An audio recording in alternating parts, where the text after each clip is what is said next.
आपके हाथ को दबा रहा हूँ, रोको।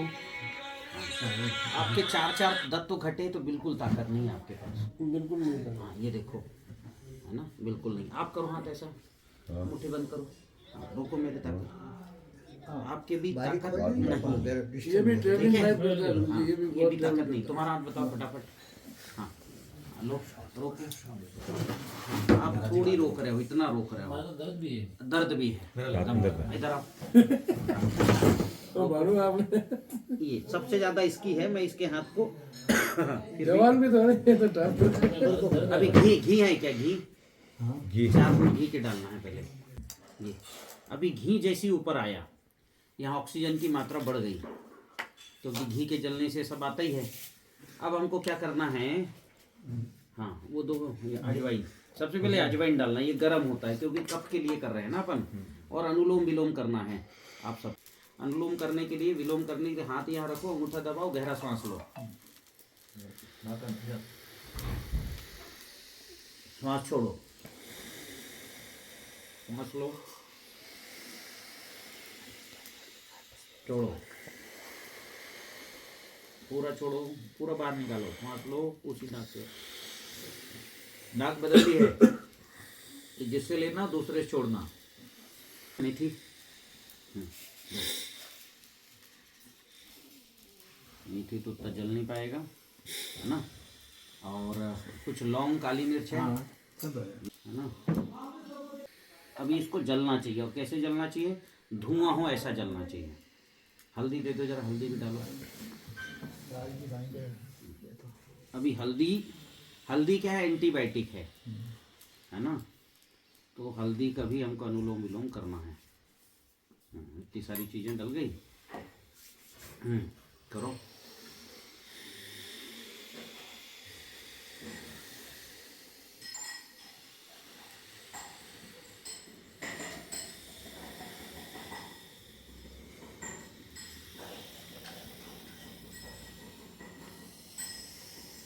लो, गहरा सांस लो।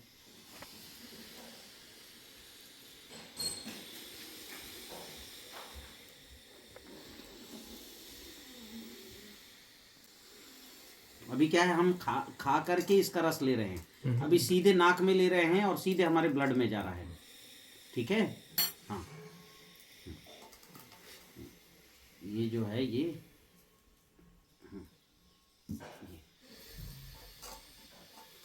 ये हींग है। हींग में क्या होता है, सल्फर होता है।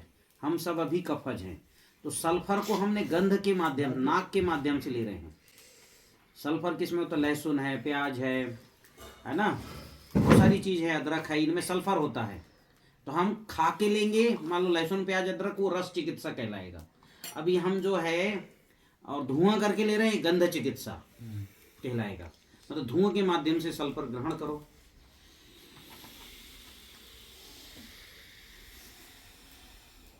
लो, पूरा सल्फर आ रहा है,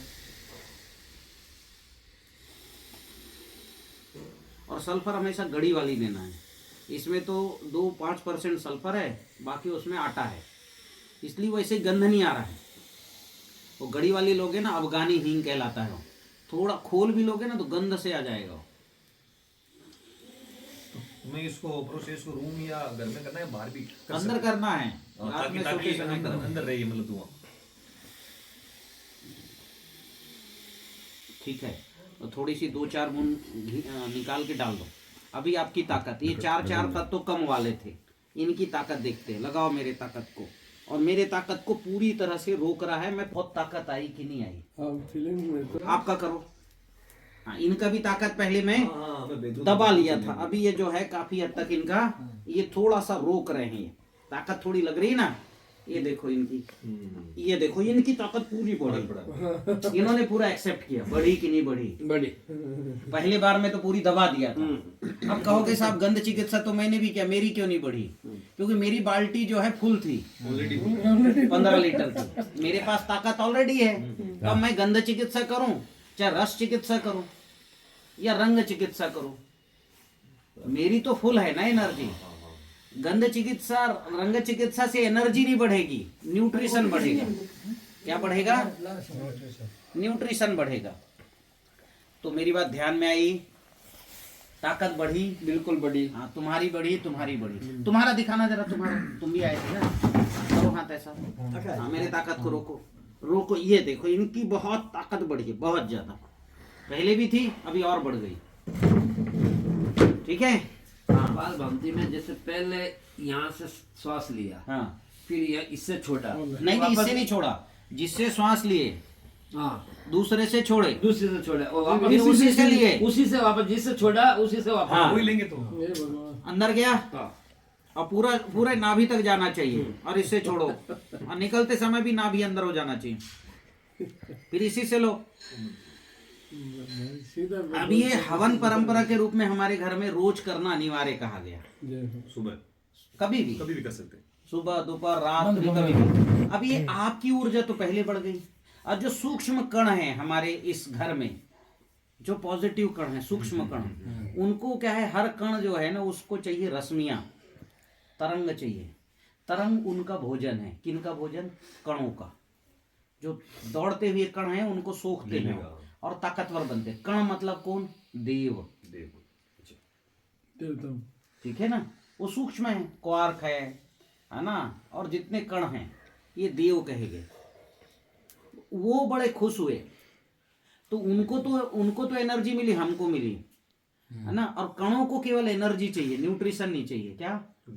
तो हमारे जो कण हैं वो सबसे ज्यादा सुखी हुए, क्योंकि उनको हम देते नहीं थे। अब इसको क्या किया, कर्मकांड बना दिया, मतलब हवन करने के पहले पूरी कथा सुनो जी।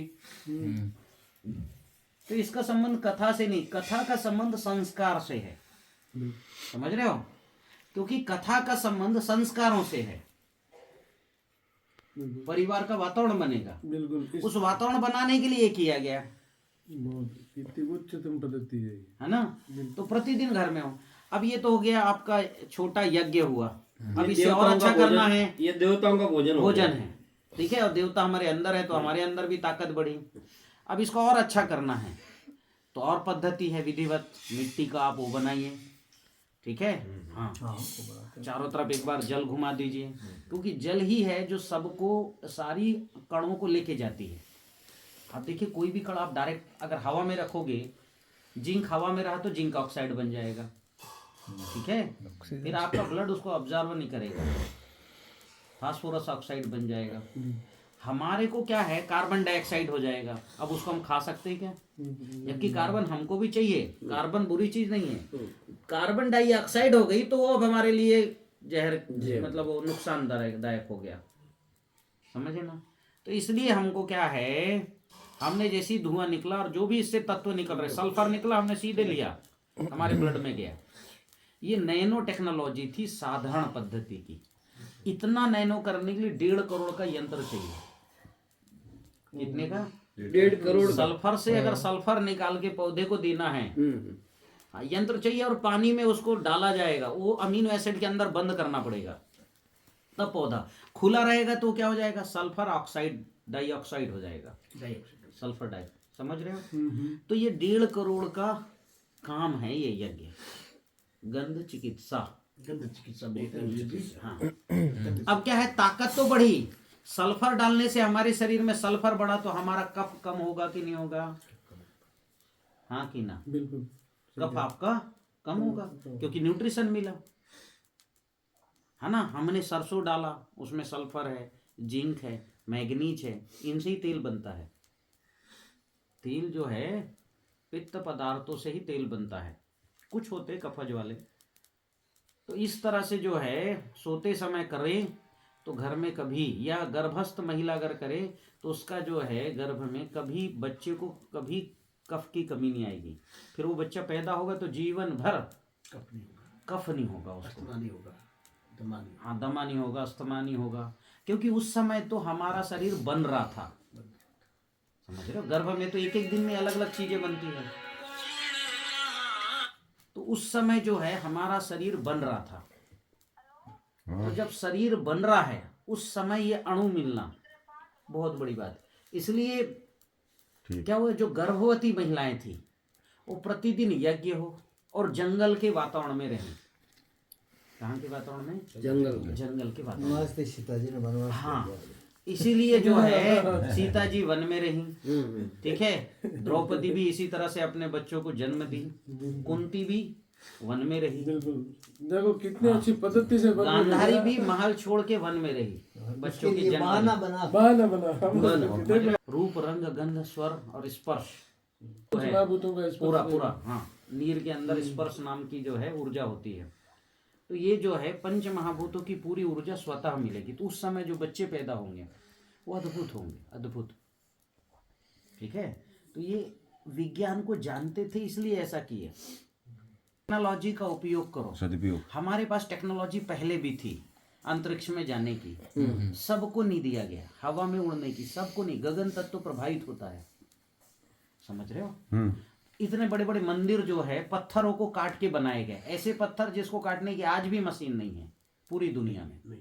तो वो कौन से पत्थर थे? वो जो है सब इलेक्ट्रॉन्स से चलने वाले ब्रह्म ऊर्जा दंड जो है हमारे पूर्वजों के पास था, जिससे इलेक्ट्रॉन्स निकलता था, उससे पत्थर को जैसे चाहे वैसे शेप में काट सकते हो। जैसे आज बहुत तेजी से मान लो पानी निकले तो भी काट सकते हो आप पत्थर को, और तेजी से हवा निकले तो भी काट सकते हो। हवा और पानी से कई गुना शक्तिशाली इलेक्ट्रॉन है कि नहीं है कि नहीं? बिल्कुल है। तो आपने इलेक्ट्रॉन निकाल के फायर करोगे तो ये सब खत्म हो जाएगा कि नहीं हो जाएगा? तो हमारे यहाँ हजारों लोगों को ये फायर करना सिखाया गया, और वो केवल फायर करना नहीं जानते थे, वैज्ञानिक ही नहीं थे, वो नर्तक भी थे। अगर नर्तक नहीं होते तो बहुत अच्छी नृत्य करती हुई मूर्ति बना सकते थे क्या फायर करते करते? हाँ, खुद होना जरूरी है ना। मतलब अगर वो नर्तक नहीं होते तो नृत्य की मूर्ति बना सकते थे क्या इलेक्ट्रॉन फायर करते करते? कौन मूर्ति नहीं थी। तो उनको वैज्ञानिक भी थे, फायर करना भी आता था, मशीन चलाना भी आता था, नर्तक भी थे, फिर वो इंजीनियर भी थे। पूरा पहाड़ काटे, एक भी जगह की पत्थर एक्स्ट्रा नहीं कटी, जितना ही जितना ही जितना पूरे पहाड़ को ऊपर से काटते काटते नीचे ला रहे, अंदर तक काटे, जहां खंबे होना था वहीं। मतलब पहाड़ के अंदर ही ड्राइंग रूम बना लिया, ऐसे ऐसे काटना है। तो ये एलोरा ये आ रहा अजंता एलोरा यही है, वो वैसे ही है, पहाड़ को ही काट के वो सारा सिस्टम मकान बना दिया, अंदर से गुदा निकाल अब दिया। दूसरा आप देखो 80 टन का पत्थर है बृहदेश्वर में, कितने टन का? 80 टन। हाँ, अब वो बताओ 80 टन कौन सा मशीन है जो आज उठा के और वो कितना 300 फुट कितना फुट ऊपर रख सकता है? कहते हाथी से ढोया गया फला से, अरे किसी की ताकत नहीं है 80 टन के पत्थर को ऊपर उठा के रख सके। तो हमारे यहाँ अद्भुत, केवल जो है आज भवन दिखते हैं, इसलिए मैं भवन का उदाहरण दे रहा हूँ। 35,000 धान की प्रजातियां थी भारत में। अगर प्लांट ब्रीडिंग नहीं आता हमारे पूर्वजों को तो धान की 35,000 प्रजाति कैसे बनती भाई? आज पूरी दुनिया की यूनिवर्सिटी मिल जाए, 100 साल काम करे तो भी ऐसी प्रजाति नहीं बनी। तो क्या प्लांट ब्रीडिंग के साइंटिस्ट नहीं थे? हमारे पूर्वजों ने डीएनए निकाल के और पुरुष खड़ा कर दिया। द्रौपदी कैसे जन्मी, पांडु कैसे जन्मे हैं, समझ रहे हो? सूर्यपुत्र कहते हैं। हाँ, ये जो कौरव है ये डीएनए से डेवलप किया गया ना, एक से 100। हाँ, आज बड़ा वो डॉली नाम की वो बना दिए, भेड़ तो बड़े खुश होते कि हमने एक डीएनए निकाल के डॉली बना दिए। हमारे पूर्वज कौरव बना दिए। 100 अंडा से एक से 100।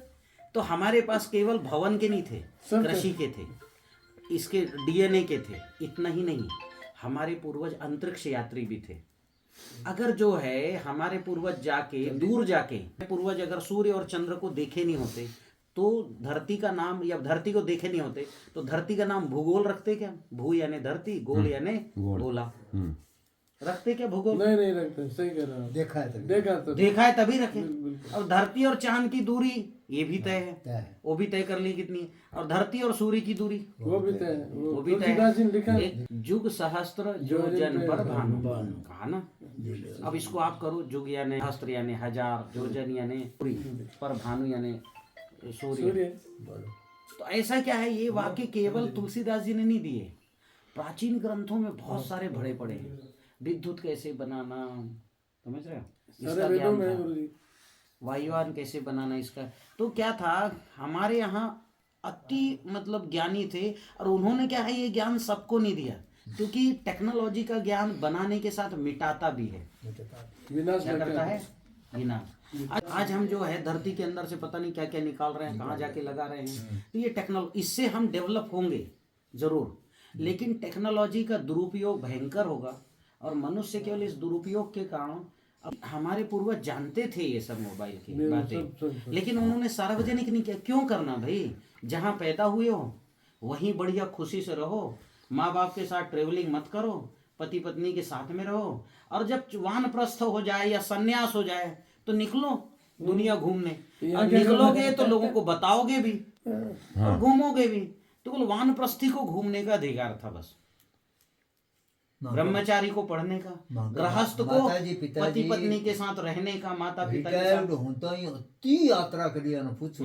हमारा माता पिताजी हाँ खूब घूमे। हाँ, तो इसलिए था वानप्रस्थी, यानी जाके शरीर बना लो, ताकि अब जब अंतिम समय में घूमोगे तो ठिठुरते ना रहो, थोड़ा मजबूत रहो, समझ रहे, घूमने के लिए। तो वानप्रस्थी क्या था? तप था एक प्रकार का, ठीक है। हाँ, तो तप करना यानी यम नियम आहार विहार प्रत्याहार का पालन करना। यम मतलब क्या खाना, नियम मतलब कैसे खाना, आहार मतलब पंच महाभूतों का आहार, विहार मतलब वैसे चलना फिरना, और प्रत्याहार मतलब वैसे पचाना, और पचा के आँख को विटामिन ए और शरीर में हर अंगों को, हड्डी को कैल्शियम देना। अब ये काम जंगल में ही रह के कर सकते हैं, यम नियम आहार विहार प्रत्याहार, है ना, शाकाहारी भोजन करना। और ये पूरा इसलिए था कि आप जाके, हर व्यक्ति को था कि आप तप करो, ठीक है। ये परंपरा थी, इसको करो। और अगली बार आऊँगा तो आपके 7 चक्र, ये चक्र हैं। ये तो मैंने जांचा आपका क्या, पंच महाभूत। कितने महाभूत कम है आज आपके? 5 में से 4, ठीक है ना। छोटी घटना है कि बड़ी घटना? बहुत बड़ी है, बहुत बड़ी। 5 में से 4 माइनस हैं। जाने के जी कगार कैसे पर रहे? जाने की कगार पर है। और इनका गगन घटा है। गगन मतलब जहाँ से ब्लड आता जाता है, ये जो हमारा ब्लड आ जा रहा है ना, ये गगन तत्व है। इसलिए हृदय थोड़ा सा धक्का करता है और ब्लड यहाँ आता है। हृदय बोलता है। और यदि ये जो है, यदि गगन तत्व इनका कम है तो इनके हार्ट को जोर से पंपिंग करनी पड़ रही है, बिल्कुल 4 गुनी ताकत से। तो उसकी लाइफ हार्ट की बढ़ेगी घटेगी? घटेगी सर। घटेगी। और एक दिन बेचारा थक के क्या हो जाएगा? बंद ही हो जाएगा वो। बोले थक गया यार, हार्ट फेल हो गया। तो गगन तत्व सबसे खतरनाक सिम्टम्स है गगन तत्व का। आज जो लोग अचानक से कहीं गुजर रहे हैं, उनको पता नहीं गगन तत्व क्या है। तो आपको मैं बता दे रहा हूँ, वो खाओ। क्या खाना? बता दूं? सबसे पहले गगन तत्व का निर्माण करता है गौमूत्र। और चूंकि इनका अग्नि तत्व घटा, इसलिए पीले बॉटल का गौमूत्र पीना है। तो आपके खेत में पीले बॉटल में आपने गौमूत्र रखा है, उसको इनको 10-10 ml पिलाओ। 3 महीने बाद आप मुझे फोटो भेज देना, फोटो से जांच लूंगा मैं, ठीक है। दूसरा, कोलेस्ट्रॉल जो है उसको खत्म करने का काम 2 चीज करते हैं, अमरूद और काली मिर्च। तो दिन में 5-6 बार काली मिर्च खाओ, उससे अग्नि भी बढ़ेगी। काली मिर्च कभी नहीं, चाय तो बंद कर दो। ये चाय में कुछ डाल के करना यही खतरनाक है ना। आपको काली मिर्च मुंह में रख के चूसना है, ये गटक नहीं जाना है। ठीक है। पेट में जाके उसको पचाना पड़ेगा। किसको? काली मिर्च को। और पेट में पचाने वाले बैक्टीरिया नहीं है, ठीक है। कोई मतलब नहीं उसका। मुंह में रख के चूसोगे तो सीधे जीभ से ब्लड में जाएगा। ओके। फिर और क्या है, आप जो है ये जो अदरक होता है उसको छोटा छोटा कट कर लो, नींबू में डुबा लो, नींबू नमक में डुबा लो, निकाल लो, चूसो उसको, अच्छा लगेगा। बहुत अच्छा लगता है, अच्छा लगेगा आपको, समझ रहे? वो कर लो। और क्या कर सकते हो? अदरक को फ्राई करना है क्या? नहीं, फ्राइड नहीं करना, कोई तेल वेल का कोई काम नहीं। तो आप ये किसके लिए बताया मैंने? गगन तत्व। ओके। हाँ, अब इसके अलावा क्या है, आपका क्या गड़बड़ है? अग्नि गड़बड़ है। तो काली मिर्च, सौंठ, पिपली ही इसको ठीक करेगा। और ये जो है पीला बॉटल का गौमूत्र ऑटोमेटिक बढ़ जाएगा इसके लिए। दरअसल ये घटता है तभी ये जो है दोनों घटता है, पूरा खाई दो, क्योंकि अग्नि कफज कम है। तो जो भी खा रहे हैं वो कोलेस्ट्रॉल के रूप में जम रहा है। फिर और क्या करना कि अमरूद का जैव रसायन पीना, ठीक है। 1 किलो शहद, 3 किलो अमरूद का फल, पंचमहाभूत पूर्ण, और 10 लीटर पानी एयरटाइट बंद करके रख दो। 90 दिन, हाँ 90 दिन बाद आपको 10-10 ml पीना है। वो गोमूत्र अभी बना नहीं सकते तो किसी से लो आप। अब आपका नीर कम है, ठीक है, पानी खूब पीते होगे, पर पानी की समस्या, उसको जो है ब्लड में जाने की समस्या है, यूरिक एसिड बन रहा होगा, बन रहा है, वही समस्या है। यूरिक एसिड बन रहा है, किडनी में जो है प्रेशर पड़ रहा है, क्रेटेनाइन बढ़ गया। हाँ क्रेटेनाइन बढ़ गया, ये सब हो रहा है। तो मेरी माला ने ये सब बता दी कि आपके अंदर ये हो रहा है। हाँ की ना। बिल्कुल तो हाँ, अभी ये जो है 100% आपको क्या करना है, ये अमरूद के जैव रसायन के साथ आपको क्या करना है, अमरूद का जैव रसायन काफी कुछ ठीक करेगा, पर तुलसी का काढ़ा पीना।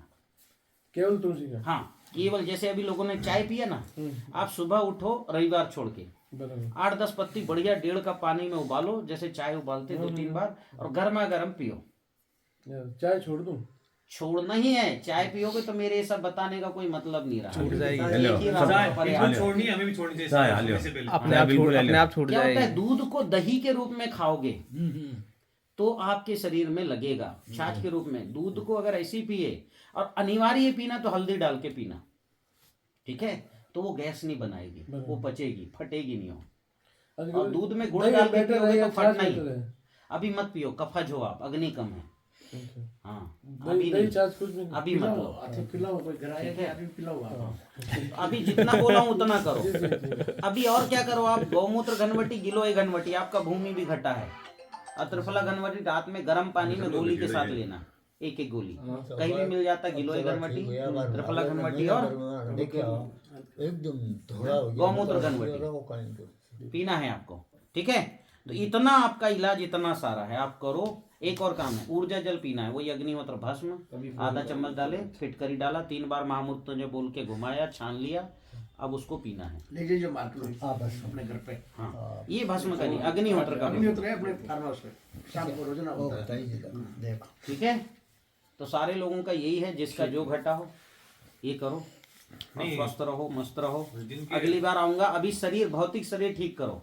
अगली बार आऊंगा तो जो प्लग पॉइंट है ना आपके शरीर में पीछे, ये प्लग पॉइंट है, मतलब एनर्जी तो लिए, लेकिन प्लग हमारा जो है वो डिस्फ्यूज है, जल गया है तार, हाँ, बिल्कुल। तो बिजली आगे बढ़ेगी क्या? फ्यूज उड़ गया है। हाँ फ्यूज जुड़ गया है। तो मैं ये आपके जो है 7 चक्र, ये मैं चेक कर लूंगा और फिर उसको बता दूं कि 10 दिन के अभ्यास में प्लग सारे तार लग जाएंगे, फिर ताकत देखो कितनी बढ़ती है।